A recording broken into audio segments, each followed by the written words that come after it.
Bismillahirrahmanirrahim. Assalamualaikum warahmatullahi wabarakatuh. Alhamdulillah karena pada hari ini kita dapat bertemu kembali pada mata kuliah Akuntansi Bank dan Keuangan Syariah, di mana pada hari ini kita masuk ke materi ke-6 terkait akuntansi penghimpunan dana. Dan adapun slide yang saya tampilkan adalah slide dari buku Akuntansi Perbankan Syariah, Teori dan Praktek Kontemporer yang ditulis oleh Rizal Yahya dan kawan-kawan. Baik, adik-adik, langsung saja kita masuk ke pembahasan. Jadi, berbicara mengenai akuntansi penghimpunan dana, di materi kali ini kita akan membahas bentuk-bentuk penghimpunan dana yang dilakukan oleh perbankan syariah. Selanjutnya kita juga akan masuk ke syariah terikat skema transaksi. Kemudian kita akan membahas giro tabungan dan deposito. Selanjutnya kita akan masuk ke pembahasan praktek pengakuan dan pengukuran. Jadi pertama kita bahas ketentuan syariah. Jadi pada umumnya penghimpunan dana masyarakat di perbankan syariah menggunakan instrumen yang sama dengan penghimpunan dana pada perbankan konvensional, yaitu instrumennya giro, tabungan, dan deposito. Selanjutnya, ketiga jenis instrumen ini biasa disebut dengan istilah DPK atau dana pihak ketiga. Kendati menggunakan instrumen yang sama, mekanisme kerja masing-masing instrumen penghimpunan pada bank syariah berbeda dengan instrumen penghimpunan bank konvensional. Perbedaan mendasar mekanisme kerja instrumen penghimpunan dana syariah terletak pada tidak adanya bunga yang lazim digunakan oleh bank konvensional dalam memberikan keuntungan kepada nasabah. Ketentuan tentang larangan haramnya menggunakan mekanisme bunga ini difatwakan oleh Dewan Syariah Nasional nomor 1 tentang giro, nomor 2 tentang tabungan, dan nomor 3 tentang deposito. Jadi kalau misalnya, saya ulang, untuk bank konvensional dan bank syariah, penghimpunan dananya itu juga sama menggunakan 3 instrumen, yaitu giro, tabungan, dan deposito. Dana ini dari dana pihak ketiga atau dari nasabah. Yang membedakan adalah kalau di bank konvensional dan pihak ketiga diberikan bunga, kalau di bank syariah tidak ada sistem bunga. Jadi di bank syariah yang ada itu adalah bagi hasil ya. Itu yang membedakan. Jadi kalau bank syariah itu terkait giro, itu diatur oleh Dewan Syariah Nasional nomor 1, di mana giro itu hanya dalam bentuk mudharabah dan wadiah. Di mana wadiah ini adalah titipan, sedangkan mudharabah itu bagi hasil. Jadi tidak ada bunga ya. Selanjutnya terkait tabungan di Dewan Syariah Nasional nomor 2, itu menjelaskan bahwa tabungan di bank syariah itu hanya dalam bentuk mudharabah dan wadiah, sama dengan giro ya. Selanjutnya kalau deposito itu hanya dalam bentuk mudharabah atau bagi hasil. Jadi bank syariah menghimpun dana dari masyarakat atau dari nasabah menggunakan cara giro, tabungan, dan deposito dengan menggunakan metode mudharabah atau bagi hasil, atau menggunakan wadiah atau titipan. Kalau mudharabah ini sudah jelas di awal bagi hasilnya berapa. Kalau wadiah ini sistemnya titipan, jadi tergantung dari bank syariahnya apakah dia akan memberikan balas jasa kepada si nasabah yang menitipkan dananya atau tidak. Oke. Selanjutnya kita masuk ke pembahasan terkait tabungan. Jadi menurut Undang-Undang Nomor 10 Tahun 1998 tentang perbankan, simpanan yang penarikannya hanya dapat dilakukan menurut syarat tertentu yang disepakati. Jadi tabungan itu adalah simpanan yang penarikannya hanya dapat dilakukan menurut syarat tertentu yang disepakati, tetapi tidak dapat ditarik dengan cek, biliet giro, dan atau alat lainnya yang dipersamakan.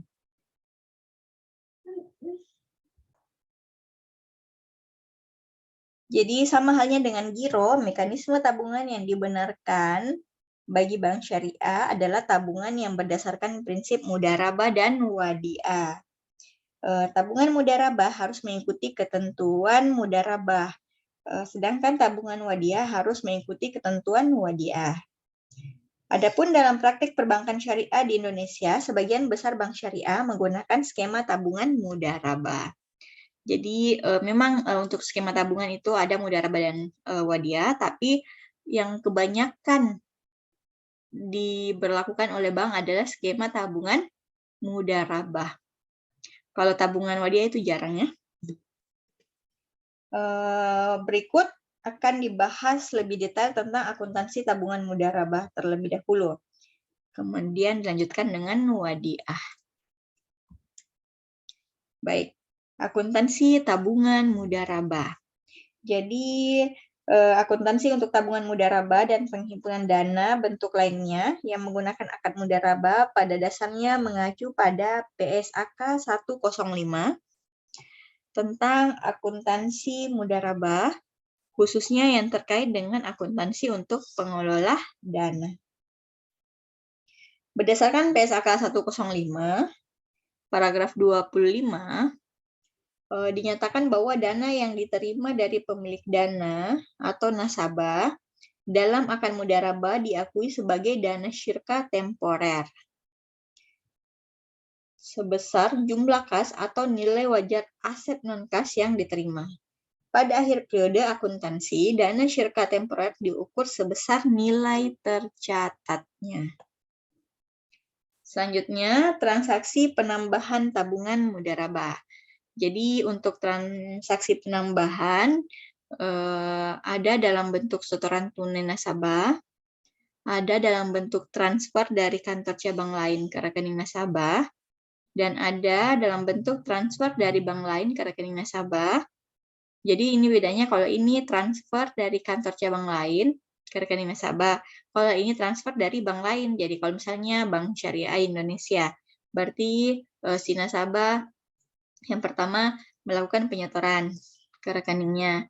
Yang kedua, si nasabah memperoleh transferan dari temannya yang memiliki rekening Bank Syariah Indonesia juga, tapi cabang lain.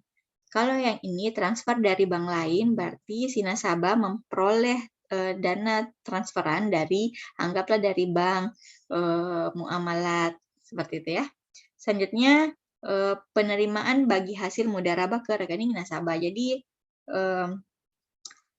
salah satu bentuk penambahan saldo nasabah, tabungan nasabah, yaitu dalam bentuk penerimaan bagi hasil dari mudharabah.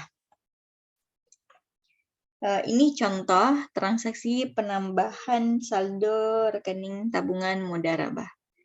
Jadi kita lihat, anggaplah di tanggal 2 Juni 2021, Bank Murni Syariah atau BSM, cabang Yogyakarta menerima setoran tunai pembukuan tabungan mudharabah atas nama Ursila sebesar 3.500.000. Jadi pada kasus ini Bank Murni Syariah punya nasabah. Nasabahnya atas nama Ursila. Ursila ini punya tabungan mudharabah di Bank BSM. Pada tanggal 2 Juni, si Ursila menyetor 3.500.000 ke rekeningnya. Selanjutnya, 8 Juni, Ursila menerima transfer dari nasabah BMS Bank Murni Syariah cabang Solo sebesar 500. Jadi Ursila punya teman di Bank Murni Syariah cabang lain. Ternyata temannya tersebut mentransfer uang ke Ursila sebesar 500. Selanjutnya 17 Juni Ursila menerima kiriman dari nasabah Bank Peduli Syariah sebesar 1.500.000. Jadi anggaplah Ursila menerima transferan dari bank lain sebesar 1,5. Selanjutnya 31 Juni Ursila menerima bagian hasil tabungan mudharabah dari bank sebesar 20.000. Jadi anggaplah dari tabungannya Ursila 3.500.000, ternyata di akhir bulan Ursila memperoleh bagi hasil sebesar 20.000 dari bank. Masuklah 20.000 tersebut ke rekening Ursila. Bagaimana pencatatannya? Jadi jurnal untuk transaksi di atas adalah sebagai berikut. Tadi tanggal 2 pada saat Ursila menyetor uang 3.500.000 ke rekeningnya, jadi bank mencatatnya, debitnya itu adalah kas 3.500.000, kreditnya tabungan mudharabah Ursila 3.500.000. Jadi saldo kas banknya bertambah, kemudian tabungan mudharabah Ursila juga bertambah. Tapi bank mencatatnya di sisi kredit karena sesungguhnya tabungan nasabah itu adalah merupakan pinjaman bagi bank, simpanan bagi nasabah tetapi pinjaman bagi bank. Jadi bank mencatatnya di sisi kredit sebesar 3.500.000.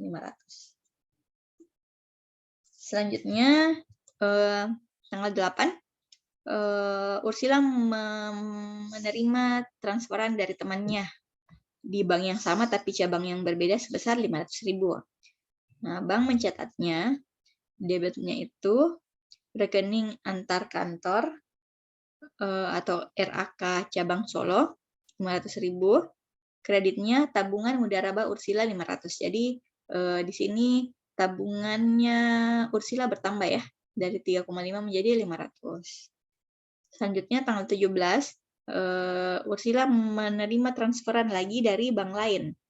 Jadi bank mencatatnya debit giro pada Bank Indonesia. Kenapa Bank Indonesia? Karena biasanya kalau antar bank, jadi bank yang berbeda itu melalui proses clearing, dan proses clearing itu biasanya diproses oleh Bank Indonesia.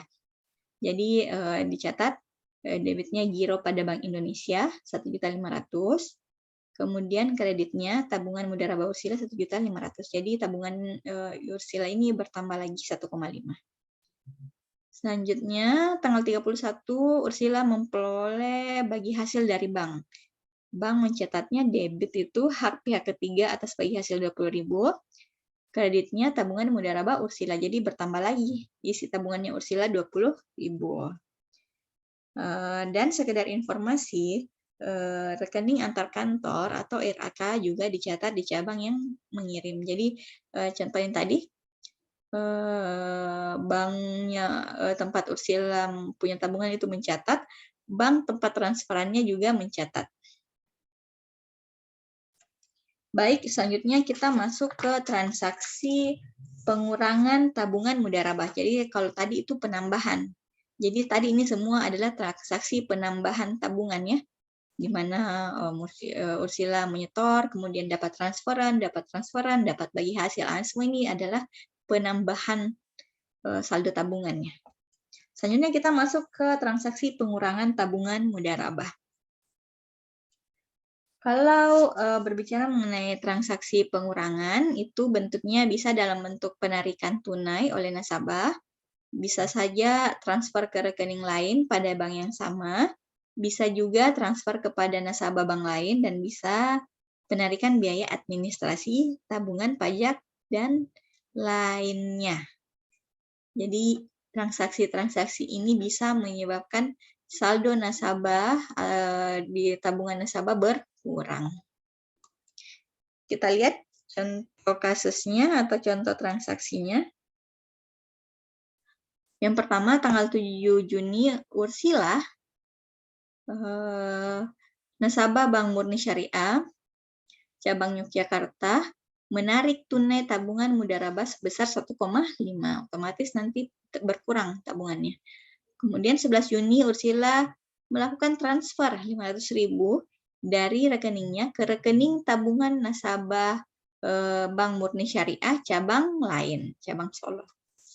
Selanjutnya, Ursila mentransfer sebesar 250.000 dari rekeningnya ke rekening giro nasabah Bank Syariah Muhammadiyah. Jadi dia transfer ke bank lain. Kemudian 31 Juni dipotong tabungan Mudharabah Ursila untuk administrasi tabungan sebesar 2.000 dan pajak sebesar 4.000. Ini 20% dari bagi hasil yang diterima Ursila. Jadi 4.000 ini adalah 20% dari 20.000. Baik, selanjutnya pencatatannya atau jurnalnya adalah sebagai berikut. Kalau Ursila menarik uangnya di bank, menarik tabungannya, maka bank mencatatnya yaitu debitnya tabungan Mudharabah Ursila dan kreditnya itu kas, karena kasnya bank berkurang. Kemudian tabungan Mudharabah Ursila juga berkurang, jadi dicatat di debit. Selanjutnya transaksi kedua di mana Ursila melakukan transfer ke bank sama tapi cabang berbeda. Saya ulang, jadi tanggal 11 Ursila melakukan transfer sebesar 500.000 ke rekening temannya di bank yang sama. Cuma cabangnya yang berbeda. Jadi bank tempat Ursila menabung mencatatnya debit tabungan Mudharabah Ursila 500, kreditnya rekening antar kantor cabang Solo 500.000. Jadi di sini saldo Ursila berkurang, kemudian berkurang 1,5, kemudian 500. Selanjutnya tanggal 14 Ursila melakukan transfer lagi ke rekening temannya beda bank, jadi bukan bank yang sama, dan ini merupakan proses yang biasanya disebut dengan clearing yang diproses oleh Bank Indonesia karena antar bank. Jadi bank mencatatnya debitnya itu tabungan Mudharabah Ursila, jadi tabungan Mudharabahnya Ursila berkurang, tetapi itu dicatat debit karena ini bank yang mencatat ya. Kreditnya adalah giro pada Bank Indonesia 1,5. Selanjutnya, tanggal 31 dipotong biaya admin 2.000 dan biaya pajaknya 4.000. Jadi dicatat oleh bank, debitnya itu tabungan Mudharabah Ursila berkurang 2.000, kreditnya pendapatan administrasi tabungan Mudharabah 2.000. Jadi kan seperti yang adik-adik ketahui bahwa pendapatan bertambah itu ya dicatat di sisi kredit.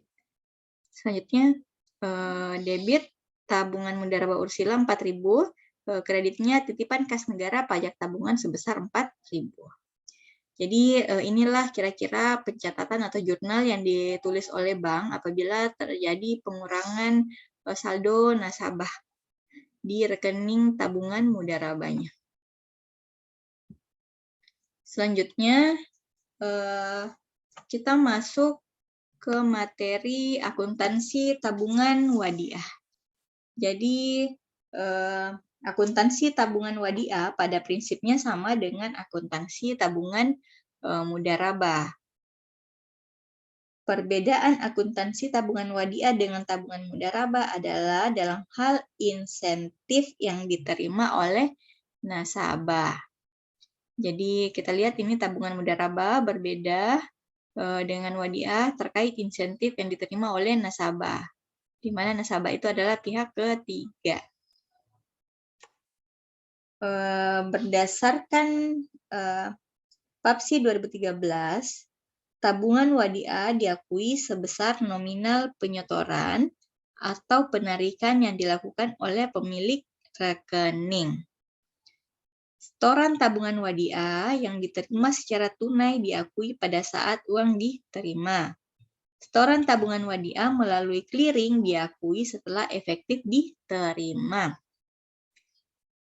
Selanjutnya, insentif yang diberikan kepada nasabah tabungan Mudharabah disebut dengan hak pihak ketiga atas bagi hasil yang dihitung dalam persentase tertentu yang harus dibayarkan oleh bank secara periodik sesuai dengan tingkat keuntungan bank syariah. Adapun nasabah tabungan wadiah menerima insentif dalam bentuk bonus wadiah. Ini sifatnya sukarela dan tidak disyaratkan di muka. Jadi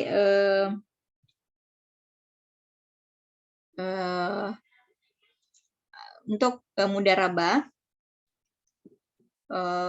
sudah jelas pembagian bagi hasilnya di awal sebelum nasabah melakukan simpanan mudharabah. Tapi kalau untuk dana titipan, apabila nasabah ingin membuka rekening wadiah, ingin menitipkan dananya di bank syariah, di awal itu tidak ada berapa persentase bagi hasil bonus atau insentif wadiah atas dana yang dititipkan, itu tidak ada. Tergantung nanti dari banknya, apakah dia akan memberikan insentif atau bonus kepada nasabah pemilik dana atau tidak.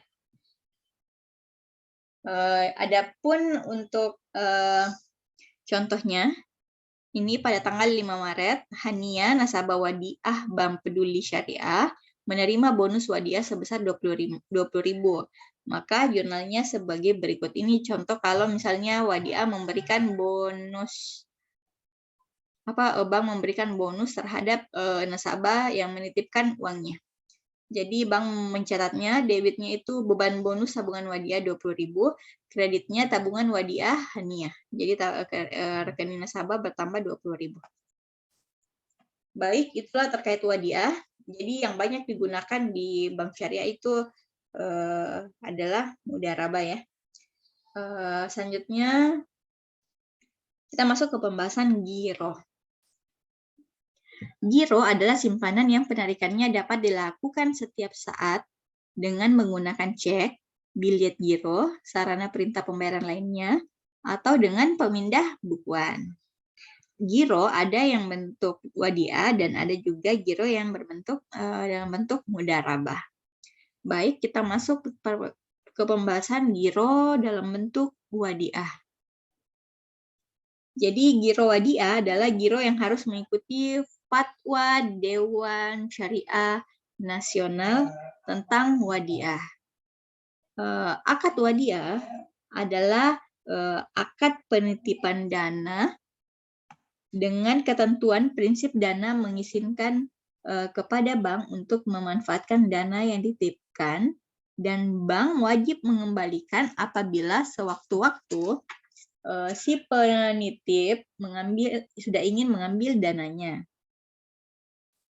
Dalam transaksi giro wadiah, nasabah bertindak sebagai penitip dana atau mudi, dan bank bertindak sebagai penerima dana titipan atau muda. Bank berkewajiban menjaga dana titipan dan bertanggung jawab atas pengembaliannya bila sewaktu-waktu ditarik oleh nasabah pemilik dana titipan. Adapun untuk transaksi giro wadiah, seperti yang saya jelaskan tadi, nasabah sebagai penitip atau mudi, nasabah bank sebagai penerima titipan atau muda. Untuk keuntungan atas pengelolaan dana titipan tersebut menjadi milik bank karena hakikat wadiah adalah qard, dan pada prinsipnya tidak ada bonus yang diberikan oleh bank kepada pemilik dana wadiah. Kendati demikian, bank syariah diperbolehkan memberikan bonus sukarela kepada pemilik dana wadiah dengan syarat tidak diperjanjikan di muka. Jadi sama dengan tadi tabungan wadiah, bisa jadi tidak ada bonus atau insentif, dan bisa jadi ada, tergantung dari banknya. Begini juga dengan giro wadiah. Jadi kalau ada nasabah yang membuka rekening giro wadiah atau giro untuk dana titipan, itu untuk menerima insentif atau bonus itu tergantung dari banknya. Bisa saja dia tidak mendapatkan bonus atau insentif sama sekali dari bank. Kalau mudharabah sudah jelas akan mendapat bagi hasil.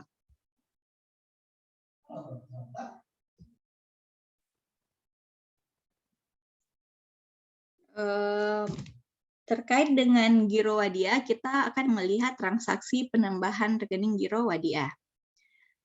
Adapun beberapa transaksi yang bisa menyebabkan rekening giro Wadia bertambah, yaitu yang pertama dilakukannya penyetoran tunai, yang kedua transfer dari tabungan maupun giro cabang lain dari bank yang sama, yang ketiga penerimaan cek dari nasabah bank lain yang diuangkan oleh nasabah suatu bank, dan yang keempat adalah penerimaan bonus giro Wadiah. Jadi transaksi ini semua bisa menyebabkan rekening giro Wadiah nasabah bertambah.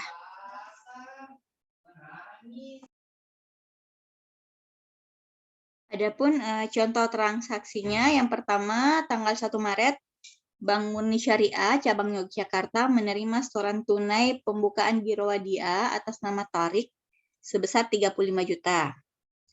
Kemudian tanggal 5 Maret, Tharik menerima transferan dari Bank Murni Syariah cabang Solo sebesar 5 juta. Kemudian tanggal 10 Maret, Tharik menerima biljet giro dari nasabah bank lain, Bank Peduli Syariah, yang pernah membeli sesuatu dari Tharik seharga 15 juta. Biljet giro tersebut dicairkan oleh Tharik untuk dimasukkan ke rekening giro Wadiah miliknya. Kemudian tanggal 31 Maret, Tharik menerima bonus giro Wadiah dari Bank Murni Syariah sebesar 50.000. Bagaimana pencatatannya? Berikut adalah jurnal untuk transaksi di atas.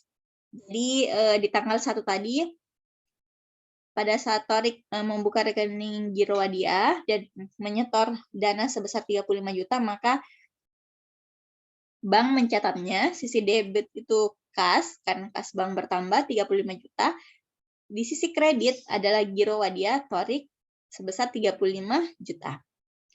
Kemudian pada saat Tharik menerima transferan dana, bank mencatatnya rekening antar kantor cabang Solo 5 juta, kreditnya giro Wadiah Tharik itu 5 juta. Jadi Wadiah Tharik itu semua di sisi kredit karena saldonya bertambah. Selanjutnya, pada saat Tharik memperoleh biljet giro sebesar 15 juta, kemudian ia mencairkan uangnya dan menyetorkan ke rekeningnya, bank mencatat debit itu giro pada Bank Indonesia karena ini antar bank sebesar 15 juta, kreditnya giro Wadiah Tharik 15 juta. Selanjutnya tanggal 31, pada saat Tharik menerima bonus giro Wadiah, bank mencatatnya debit itu beban bonus giro Wadiah 50.000, kreditnya giro Wadiah Tharik 50.000. Jadi inilah yang dicatat oleh bank jika nasabah giro Wadiah melakukan penambahan saldo di rekeningnya. Selanjutnya transaksi pengurangan giro Wadiah. Transaksi pengurangannya ini bisa berupa penarikan cek oleh nasabah giro Wadiah, bisa berupa penarikan biljet giro untuk ditransfer ke cabang lain, bank yang sama, atau ke nasabah bank lain. Bisa dalam bentuk potongan administrasi pajak tabungan. Adapun contoh langsungnya yaitu tanggal 3 Maret, Tharik menerima cek untuk mencairkan dana di rekening giro Wadiahnya di Bank Murni Syariah tunai 12 juta. Selanjutnya tanggal 7 Maret, Tharik menerima biljet giro untuk mentransfer sejumlah dana ke nasabah giro Wadiah bank yang sama cabang Jakarta sebesar 5 juta. Selanjutnya, Tharik menggunakan biljet giro untuk pembayaran pembelian sebuah mesin kepada nasabah giro bank lain sebesar 10 juta. Dan yang terakhir, dipotong giro Wadiah Tharik untuk biaya administrasi 15.000 dan pajak 10.000. Bank mencatatnya atau menjurnalnya sebagai berikut. Karena ini adalah transaksi pengurangan dari rekening Tharik, jadi semua giro Wadiah Tharik itu berada di sisi debit. Bank mencatatnya di sisi debit karena Ini untuk Torik sendiri saldonya berkurang, berarti utangnya bank ke Tariknya itu berkurang. Jadi untuk kreditnya kas, karena kas bank juga berkurang 12 juta. Selanjutnya kalau menggunakan bilet giro lagi, menarik untuk cabang berbeda bank yang sama. Jadi giro debitnya itu Giro Wadia Torik 5 juta, kreditnya rekening antar kantor cabang Jakarta 5 juta. Selanjutnya, jika Torik melakukan transfer ke bank lain. Bank mencatatnya debit itu Giro Wadia Torik 10 juta, kreditnya giro pada Bank Indonesia 10 juta. Kemudian kalau saldonya Torik berkurang karena ada biaya administrasi dan pajak, itu dicatat debit Giro Wadia Torik 15, kreditnya pendapatan administrasi. Kalau untuk pajak, debit Giro Wadia Torik, kreditnya titipan kas negara pajak giro. Baik, itulah tadi transaksi giro untuk Wadia. Selanjutnya kita masuk ke giro mudharabah. Untuk giro mudharabah, ini merupakan instrumen penghimpunan dana melalui produk giro yang menggunakan akad mudharabah. Giro mudharabah harus mengikuti Fatwa Dewan Syariah Nasional tentang mudharabah. Akad mudharabah adalah akad yang digunakan dalam perjanjian antara pihak penanam dana dan pengelola dana untuk melakukan kegiatan usaha tertentu dengan pembagian keuntungan antara kedua belah pihak berdasarkan nisbah yang telah disepakati sebelumnya. Jadi adik-adik bisa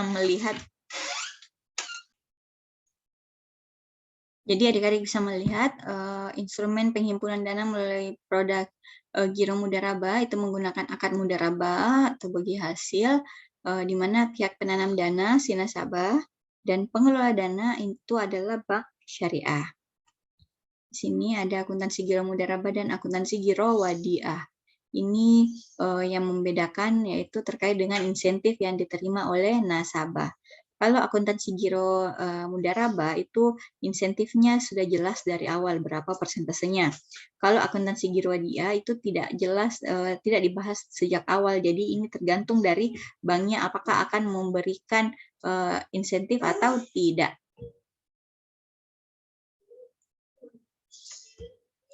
Selanjutnya kita lihat ini contoh akuntansi untuk giro mudharabah atau pencatatannya,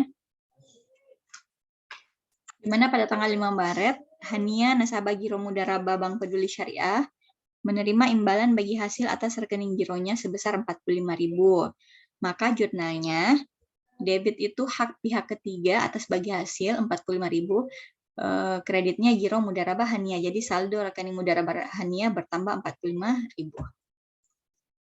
Baik, selanjutnya kita membahas deposito mudharabah. Ini diatur oleh Undang-Undang Nomor 21 Tahun 2008 terkait dengan perbankan syariah, terkait dengan deposito, di mana investasi dana berdasarkan akad mudharabah atau akad lain. Ini diatur juga di Dewan Syariah Nasional Nomor 3 Tahun 2000 terkait prinsip mudharabah, di mana pemilik dana sebagai syahibul mal dan pengelola dana dalam hal ini bank syariah sebagai mudharib. Adapun contoh transaksi deposito mudharabah, yaitu pada tanggal 1 Bank Murni Syariah menerima setoran atas nama Bunda Doli 5 juta sebagai investasi deposito mudharabah untuk jangka waktu 1 bulan dengan nisbah 60% untuk nasabah dan 40% untuk bank. Selanjutnya, berdasarkan perhitungan distribusi pendapatan bagi hasil yang akan dibayar untuk kelompok deposito mudharabah adalah sebesar 15 juta. Kemudian tanggal 4 Oktober dibayarkan bagi hasil deposito mudharabah kepada Bunda Doli sebesar 40.000 dan atas pembayaran tersebut dipotong pajak 20%. Kemudian Bunda Doli mencairkan deposito mudharabah, pencairan dilakukan dengan tunai. Bank mencatatnya seperti ini. Debitnya kasnya bank bertambah 5 juta, kreditnya adalah deposito mudharabah Bunda Doli 5 juta. Kemudian debitnya hak pihak ketiga, jadi pada saat Bunda Doli atas bagi hasil deposito mudharabahnya 15 juta, kreditnya bagi hasil belum dibagikan sebesar 15 juta. Jadi ini adalah perhitungan distribusi pendapatan bagi hasil yang dibayar untuk kelompok deposito mudharabah. Jadi ini kelompok. Jadi bukan hanya Bunda Doli, tapi banyak nasabah yang masuk dalam kategori kelompok ini. Total bagi hasil yang akan diberikan totalnya adalah 15 juta. Jadi kreditnya bukan deposito mudharabah Bunda Doli ya, bukan masuk ke rekening Bunda Doli 15 juta ini, tapi kreditnya adalah bagi hasil belum dibagikan 15 juta. Kemudian pada saat Bunda Doli menerima transferan atau masuk ke rekening Bunda Doli pembagian bagi hasil, maka dicatat debit bagi hasil belum dibagikan 40.000. Kemudian kreditnya tabungan mudharabah Bunda Doli, jadi tabungan mudharabah Bunda Doli sudah memperoleh bagi hasil sebesar 32.000. Kemudian dipotong pajak, jadi ada juga kreditnya pajak sebesar 8.000. Jadi 40.000 itu tidak semua masuk ke rekening Bunda Doli, tetapi sebagian dipotong untuk pajak.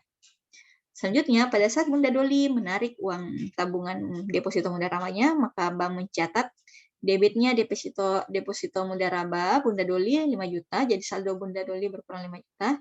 Kreditnya jadi bank berkurang 5 juta. Jadi itulah jurnal yang akan dicatat oleh bank apabila seseorang mempunyai tabungan deposito di bank, deposito mudharabah, dan sampai pada orang nasabah tersebut menarik dana deposito mudharabahnya. Baik, adik-adik, itulah tadi penjelasan saya terkait materi kita hari ini. Semoga bernilai manfaat untuk adik-adik semua, dan semoga apa yang saya sampaikan tadi bisa dimengerti oleh adik-adik. Selanjutnya, jika ada yang ingin ditanyakan, silakan ditanyakan di grup WA. Adapun terkait tugasnya nanti saya sampaikan di grup WA atau di Google Classroom ya. Mohon maaf jika ada kekurangan karena sesungguhnya kesempurnaan hanya milik Allah Subhanahu wa Ta'ala. Akhir kata saya ucapkan alhamdulillah dan wabillahi taufiq wal hidayah. Wassalamualaikum warahmatullahi wabarakatuh.